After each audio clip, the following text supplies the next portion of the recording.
Can you find benefits in your misfortune? Let's find out. Hi, my name's Dave, and welcome to my daily journey through the Daily Stoic. 366 meditations on wisdom, perseverance, and the art of living by Ryan Holiday and Stephen Hasselman. If you enjoy Stoic content, self-improvement, and spiritual principles, don't forget to like, share, and subscribe. Follow me on all my socials under The Spiritual Gentleman. Today is September 4th. How do you know if you've never been tested? I judge you unfortunate because you've never lived through misfortune. You have passed through life without an opponent. No one can ever know what you're capable of, not even you. Seneca, on Providence 4.3. Most people who have gone through difficult periods in their life come later to wear those experiences as badges of honor. Those were the days, they might say. Even though now they lived in much better circumstances, to be young and hungry again, another might say wistfully. It was the best thing that ever happened to me. Or I won't change a thing about it. As tough as those periods were, they were ultimately formative experiences. They made those people who they are. There's another benefit to so-called misfortune. Having experienced and survived it, we can walk away with a better understanding of our own capacity and inner strength. Passing a trial by fire is empowering because we know that in the future we can survive similar adversity. What makes us stronger, what doesn't kill me makes me stronger, Nietzsche said. So today, if things look like they might take a bad turn or your luck might change, why worry? It might be one of those formative experiences that you'll be grateful for later. Yeah, that one really, really resonates with me. I've had a lot of experiences happen in my life, a lot of things that happen. Like, if you've been watching these videos for a while, you know that when I was 30, I was found drunk in my old apartment that I hadn't lived in and was arrested. And it was it was definitely one of those misfortunes, and but it also turned out to be a wake-up call that I wouldn't really change for anything, because it allowed me to be now in this beautiful place, to travel the world, to get sober, to find to find myself, and really give me that wake-up call to really kind of better my life. Even having, I was diagnosed with ADHD at a young age and used it to my advantage to get out of a lot of work, and it led to some other kind of traumatic issues and stuff. But it led me to ultimately find cooking, which was a passion of mine. It still is a passion of mine, where I was a chef for 20 years. And even when I was a chef, there was one of my very first jobs I got. It was in Chicago. And I remember the sous chef was on my first day. He looked at my hands. He's like, "Man, you got really smooth hands. You haven't been cooking long. You must be using lotion to..." And I was mortified because I was like, how did he know? And they showed me his hands, and they had all these cuts, burns, and scars all over them. And from where the knife had been, from him gripping the knife, and burns up his arm from the side of the oven. He showed me, he said, these are chef hands. These are hands of someone who's worked, who is in it. And it was something that I've always kind of taken with me, of those tough years and those formative experiences led me to become a really good chef. I really worked harder at it, and I got proud of those cuts, burns, and scars, because it was there were my mistakes and the things that I kind of messed up on, but there was also the weight of the work that I could see physically on my skin. I was never a big fan of the kitchen tattoos. I know a lot of chefs are into those, but for me, I thought the best kitchen tattoo to prove that I was a chef, to prove that I could be someone that can hang in a kitchen, it was the cuts, burns, and the scars. The blister and the calluses that you get from holding the knife for a long time.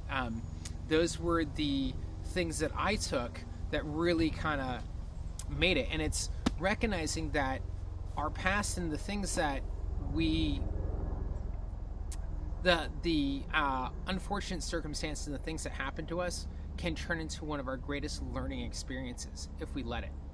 There's a quote that I really like. In school, they teach you the lesson and then give you the test. Life works differently. Life gives you the test first and asks you to figure out what the lesson is. And I think that's what it comes down to, our misfortunes, or the kind of things that happen to us, whether they're positive or negative, if we don't learn from those experiences, we're going to end up repeating them. Like if I didn't get arrested on my just before my 30th birthday, I would have continued to repeat that process until it happened again. Like I learned to, at that moment, it took me a while. Don't get me wrong. It took me about 6 months of of through denial to really kind of face up and be open, honest, and willing to make a change. But when I did, it transformed my life, and it requires the how do we grow? How do we grow from these experiences? Is by being honest, open, and willing. Honest about what the experience is, open to possibility of change, and willing to take that change. Finding those moments that happen in our life, they don't have to be those negative defining moments. They can be our greatest teaching moments. And I remember times of when I was a chef, and the bad nights of service taught me a lot more than the good nights of service. It goes back to that how do you really succeed in life? By failing over and over again. We learn through our mistakes. We learn through going through the process. We learn through our misfortunes to gain stronger. I like that Nietzsche quote, "What doesn't kill me makes me stronger," right? And it's recognizing that if you can go through those moments in your life, and I've had some pretty tough moments. Like, I'll be honest with you guys, for those that have been watching, that my life right now isn't necessarily in the most of stable places. I don't have a stable income coming in right now. Don't even have I've got a place to stay, but it's not a stable home to call my own. I'm trying to build a business in this YouTube and Facebook and become a content creator. And, there's a lot of trials and tribulations along the way. Like, I tried to make this video earlier today, and there was too much room on my phone was full, so it cut out halfway through, and I was so annoyed. I was like, all right, what can I learn from this experience? Okay, well, let's take a breath. Let's find out what's using up all the memory in the phone. Deleted a few apps, deleted extra videos I didn't need anymore, uploaded them to the cloud, and made space, and then took the time, did a little journaling, and then came out to one of my favorite spots in Selbridge and making the video now. So it's learning how to take what our disadvantages are and turning them into our greatest advantages. What you think may be a disadvantage or a misfortune, or like ADHD, great example. I can't control that I have ADHD, but I do have control of how I respond to it and how I deal with it.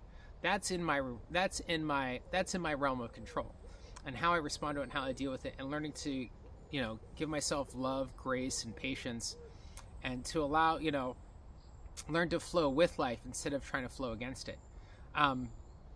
This has been an amazing experience, moving out to Ireland, living in multiple countries, and I wouldn't have done it if I didn't get sober, if I didn't learn these spiritual principles and these values and these skills and work on the inner part, right? How do we get through these misfortunes and through the troubles and the ups, downs, and the turnarounds of life? By building a solid inner foundation and inner life within, not without, but within, so that when things happen outside of us, we can stay in the eye of the storm. We can stay solid. We built a foundation on stone and rock versus building a foundation on sand. We're not going to be blown away or washed away with the tides. We can hold fast and hold to our principles and use that as our guiding light to get us through whatever trials and tribulations that hit our way. And speaking about that, that's one of the things I really teach in my coaching program, is building that inner life and those inner foundational supports and principles and beliefs, your mindsets and things along those lines that help you develop that strength, so that when problems will come to you, because problems will come, right? You'll get better problems, but throughout life you will always have difficulties and challenges, and there will always be change, right? The one constant in life is there's always change. But knowing how to handle that comes from knowing how to handle our internal self, knowing how to love ourselves, knowing how to connect within first. By connecting within first, for me, this is what's been most valuable. By connecting within there, finding out my masculinity, standing in my human power, I've been able to accomplish a lot. And even now, when I'm going through all kind of the uncertainty of life at the moment, just a few years ago with the pandemic, there's been a lot of uncertainty. Going through that, I was able to have, because I had that strong root and foundation, I don't know where my next paycheck's coming from. I don't know where I'll end up living next. But I do know that as long as I continue to take the daily action, little steps, and build on that internal foundation and fill my internal cup, and I can't do it with outside sources, but it comes from that self-validation, self-love, self-actualization, then I can help others. And that's what I teach in my coaching program. That's what I can help you achieve. I can help you achieve self-actualization and a self-acceptance so you can take on any challenges that life throws at you, so you don't get washed away by the tides of change, but you actually stand firm and able to be better empowered and to live through it and to build that strong foundation of life. That was a lot of words.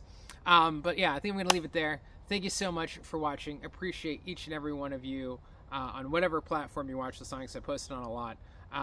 But if you are on YouTube or watching something else, go over to YouTube, go find The Spiritual Gentleman and subscribe to keep up with all my content. And if you are interested in coaching, learning how to build that strong foundational life, reach out to me. I have 3 spots left for my autumn session. I only take on a few clients per year, giving you the full focus, so you can become the most amazing human being that you can be.